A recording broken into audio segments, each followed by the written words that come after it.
Bismillahirrahmanirrahim. Assalamualaikum warahmatullahi wabarakatuh. Perkenalkan, kami dari kelompok 5. Kami di sini akan membahas materi mengenai organel pembangkit tenaga. Nah, di sini ada dua organel. Yang pertama yaitu kloroplas dan yang kedua yaitu ada mitokondria. Namun, pada pertemuan kali ini kami hanya akan membahas mengenai kloroplas. Nah, sebelum itu, izinkan kami memperkenalkan diri. Saya Mita Nurwita dengan NIM 1182060066. Kemudian ada Mita Amalia dengan NIM 1182060067. Dan yang terakhir ada Muhammad Kilman Firdaus dengan NIM 1182060072. Nah, di sini terdapat beberapa sub pokok materi yang akan kami sampaikan. Yang pertama yaitu mengenai pendahuluan yang nantinya akan disampaikan oleh saudari Mita Amalia. Yang kedua yaitu mengenai ultrastruktur kloroplas yang nantinya akan disampaikan oleh saya sendiri. Dan yang terakhir mengenai bagaimana sih proses fotosintesis yang akan disampaikan oleh saudara Gilman Firdaus dan juga Mita Amalia. Baik, langsung saja materi yang pertama yaitu mengenai pendahuluan. Apa sih itu kloroplas? Yuk, simak. Yang pertama itu mengenai kloroplasnya itu sendiri. Kloroplas itu apa? Nah, kloroplas itu merupakan bagian dari plastida yang mengandung pigmen hijau atau sering disebut dengan klorofil. Nah, kloroplas ini merupakan organ dari plastida yang terspesialisasi atau yang berkerabat dekat dengan plastida. Nah, terus beberapa anggota selain dari kloroplas itu ada amiloplas dan juga ada kromoplas.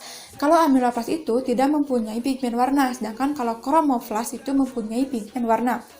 Fungsi dari kloroplas itu sendiri itu apa? Fungsinya itu untuk tempat fotosintesis. Nah, pada fotosintesis ini ada reaksi terang dan juga ada reaksi gelap. Nah, nanti akan dijelaskan lebih lanjutnya. Terus kloroplas itu mengandung apa aja? Nah, kloroplas itu mengandung pigmen warna yaitu hijau dan juga enzim yang dihasilkan dari yang menghasilkan gula yang dihasilkan melalui proses fotosintesis. Terus bentuknya itu seperti lensa yang berukuran 2 mikrometer sampai 5 mikrometer. Dan kalau misalkan dilihat dalam mikroskop cahaya itu bentuknya itu seperti butir. Terus kloroplas itu terdapat pada daun atau pada tumbuhan yang organnya itu warna hijau atau juga bisa pada alga, misalnya itu pada spirogyra. Dan juga kloroplas itu mengalami evolusi. Jadi dari proplastida menjadi kloroplas. Jadi proplastida itu akan semakin lama itu kan semakin membesar sehingga menjadi kloroplas. Bisa dilihat bentuknya ada di samping ini.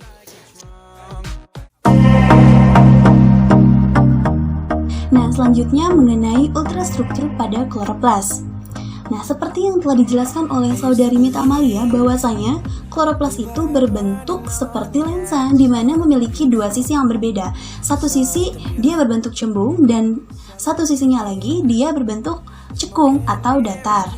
Nah, kloroplas ini dapat bergerak namun tergantung pada cahaya matahari.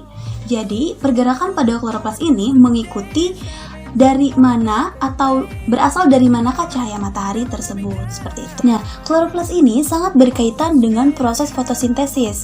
Mengapa? Karena kloroplas ini merupakan organel yang dapat menghasilkan energi dengan bantuan sinar matahari. Kemudian, bagaimana sih struktur dari kloroplas itu? Nah, teman-teman bisa lihat gambar di samping. Ini merupakan struktur dari kloroplas, di mana seperti halnya mitokondria, kloroplas pun memiliki dua membran. Yang pertama yaitu ada membran luar atau disebut juga outer membran dan juga membran dalam atau inner membran. Nah, di antara membran luar dan membran dalam ini terdapat ruang-ruang antar membran yang disebut intermembran. Membran luar pada kloroplas ini bersifat sangat permeabel, di mana dalam melewatkan molekul-molekul atau memasukkan molekul-molekulnya itu tanpa selektivitas. Selain itu, membran luar pada kloroplas ini berfungsi untuk menutupi ruang-ruang intermembran atau ruang-ruang antar membran di antara membran dalam dan juga bagian luar dari kloroplas. Nah, sedangkan membran dalam pada kloroplas ini bersifat selective permeable, di mana dalam keluar masuknya molekul itu harus melewati transport aktif, karena membran dalam ini merupakan tempat melekatnya protein transport, seperti itu. Selanjutnya yaitu ada stroma dan juga lamela, di mana stroma ini merupakan cairan yang ada di dalam kloroplas yang berfungsi untuk menyimpan hasil fotosintesis dalam bentuk pati, dan juga pada stroma ini merupakan tempat terjadinya siklus Calvin yang nantinya akan disampaikan pada pembahasan selanjutnya. Kemudian lamela ini merupakan lapisan dinding sel kloroplas yang berfungsi untuk membentuk jaringan pada tumbuhan. Yang ketiga yaitu ada tilakoid. Nah, tilakoid ini merupakan pelipatan membran-membran yang nantinya akan membentuk seperti koin-koin yang bertumpukan atau piringan-piringan yang bertumpukan. Dan koin-koin ini atau piringan-piringan ini saling berhubungan satu sama lain, di mana tilakoid ini mampu menyerap energi cahaya, yang nantinya energi cahaya itu akan dirubah menjadi energi kimia. Bagian kloroplas yang terakhir yaitu ada grana dan juga granum. Nah, seringkali kita bingung membedakan apa sih itu grana, apa sih itu granum, dan yang mana sih itu tilakoid. Nah, mari kita perjelas. Tilakoid yaitu pelipatan membran yang merupakan satu koin atau satu bulatan saja. Nah, itu namanya tilakoid. Sedangkan granum itu terdiri dari tumpukan tilakoid. Jadi satu tumpukan tilakoid itu namanya granum, sedangkan grana itu beberapa tumpukan dari granum. Seperti itu, dimana grana ini merupakan tumpukan granum-granum yang di dalamnya terdapat membran tilakoid yang berfungsi sebagai tempat terjadinya proses reaksi terang. Seperti itu.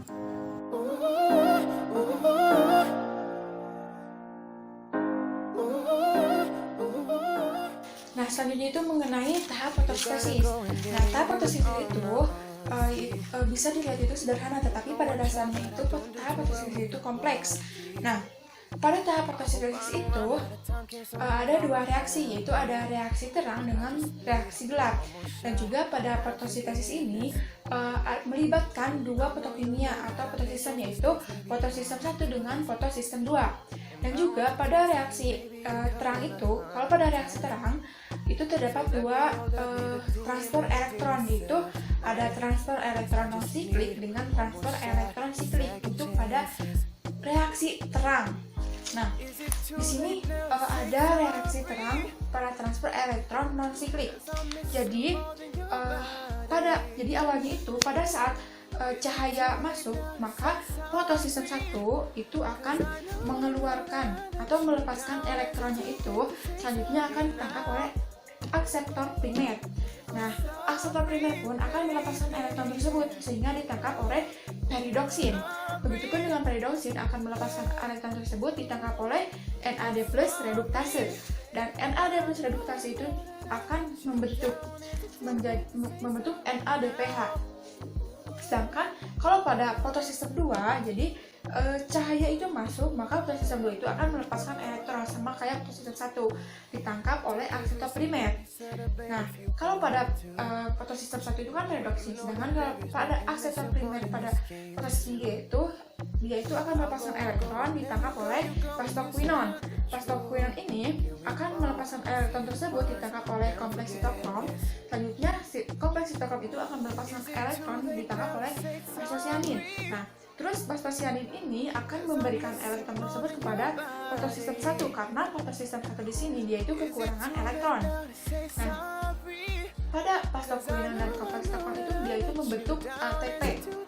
Nah, selanjutnya terus bagaimana dengan fotosistem 2? Dia juga sama kan, kekurangan elektron. Nah, fotosistem 2 itu mendapatkan elektron dari H2O, itu pecahan dari H+ dengan O2. Seperti itu untuk reaksi non-siklik pada reaksi terang. Tadi kan mengenai non-siklik, sekarang masuk ke reaksi terang siklik. Nah, kalau pada reaksi terang siklik ini, jadi pada saat cahaya masuk dan diterima oleh fotosistem 1, maka fotosistem 1 itu akan mengeluarkan elektron, akan diterima oleh akseptor primer. Nah, akselerator primer ini akan melepaskan elektron tersebut dan diterima oleh reduksin. Dan juga selanjutnya reduksin ini akan melepaskan elektron tersebut diterima oleh kompleks sitokrom, dan kompleks sitokrom juga melepaskan elektron diterima oleh fosfosianin, dan fosfosianin kembalikan lagi ke potasium 1. Nah, kalau pada saat elektron melewati kompleks sitokrom itu, maka dia itu akan membentuk ATP. Nah, pada reaksi terang siklik ini digunakan kalau misalkan terjadi pada saat reaksi gerak itu kekurangan ATP, sehingga menggunakan reaksi terang siklik. Tapi kalau misalkan berjalan dengan cara siklik supaya menghasilkan banyak ATP, tapi kalau misalkan tidak kekurangan ATP, maka akan menggunakan reaksi terang non siklik, seperti itu. Nah, jadi kesimpulannya bahwa kalau reaksi terang non siklik itu menghasilkan NADPH plus dan juga ATP, sedangkan kalau pada reaksi terang siklik itu hanya menghasilkan ATP saja, seperti itu.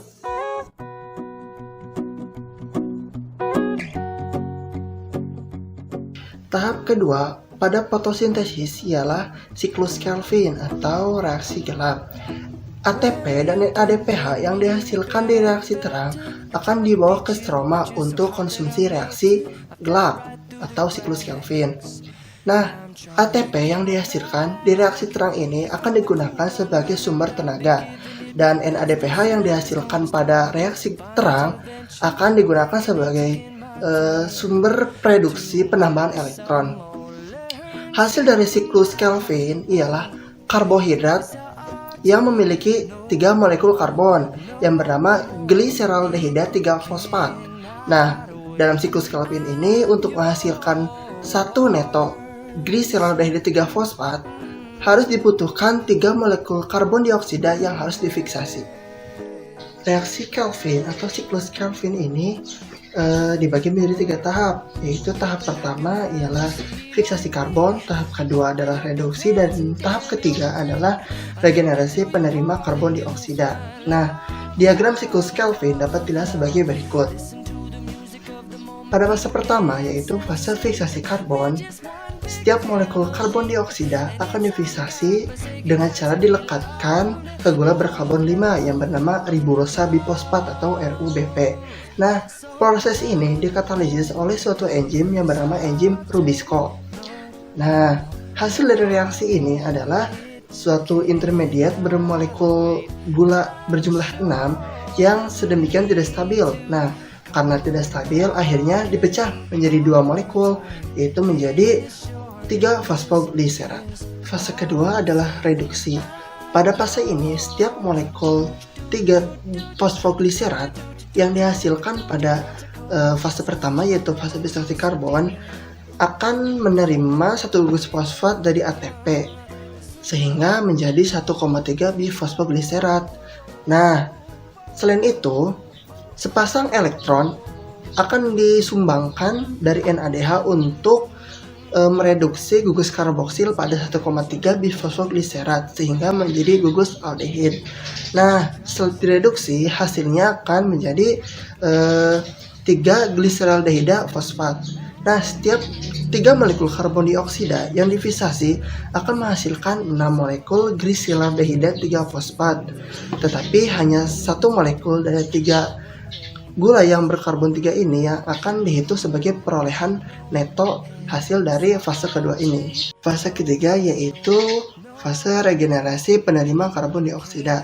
Pada serangkaian reaksi yang kompleks ini, rangka karbon 5 dari gliseraldehida 3-fosfat akan disusun ulang kembali pada tahap ketiga reaksi siklus Kelvin ini. Nah, rangka berkarbon 5 ini akan diubah menjadi ribulosa bifosfat. Nah, untuk melakukan proses ini, siklus membutuhkan 3 molekul ATP. Setelah RUBP dihasilkan dan siap menerima karbon dioksida kembali, dari sinilah siklus Kelvin akan diulang lagi. Proses siklus Kelvin yang terjadi pada tumbuhan C4 ini memiliki perbedaan dengan tumbuhan pada umumnya atau pada tumbuhan C3. Tumbuhan C4 dinamakan demikian karena memulai siklus Kelvin dengan mode alternatif fiksasi karbon yang membentuk senyawa berkarbon 4 sebagai produk pertamanya. Nah, tumbuhan C4 ini memiliki peran penting bagi pertanian seperti tebu dan jagung. Nah, pada fase fiksasi karbon yang terjadi pada tumbuhan C4 ini terjadi di dua tipe sel fotosintetik yang berbeda, yaitu ada sel mesofil dan sel berkas pembuluh. Nah, fase pertama yaitu terjadi pada sel mesofil daun, di mana karbon dioksida akan digabungkan dengan senyawa organik yang bernama fosfoenol piruvat. Proses ini dilakukan oleh enzim yang bernama enzim PP karboksilase. Nah, produk dari reaksi ini adalah senyawa organik yang memiliki karbon berjumlah 4, oksaloasetat. Setelah dihasilkan, senyawa yang memiliki 4 karbon ini akan ditransfer ke sel sedang berkas pembuluh. Yang selanjutnya, pada sel bekas pembuluh ini, senyawa yang memiliki 4 karbon ini akan menghasilkan karbon dioksida yang akan diproses ke materi organik oleh Rubisco dan siklus Kelvin. Fotosintesis yang terjadi pada tumbuhan CAM ini terjadi di satu tipe sel yang sama. Nah, pada kelompok tumbuhan ini merupakan tumbuhan yang hidup di daerah panas tetapi memiliki adaptasi untuk menyimpan air atau sukulen. Contohnya adalah nanas, kaktus.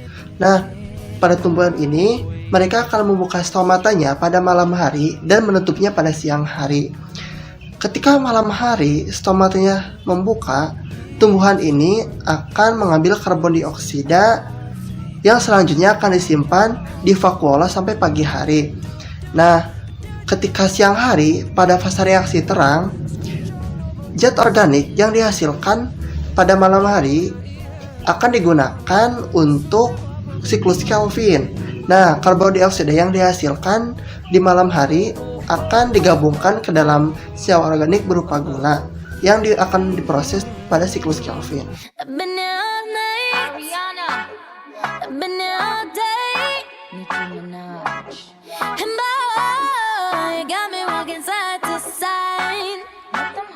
I'm talking to you.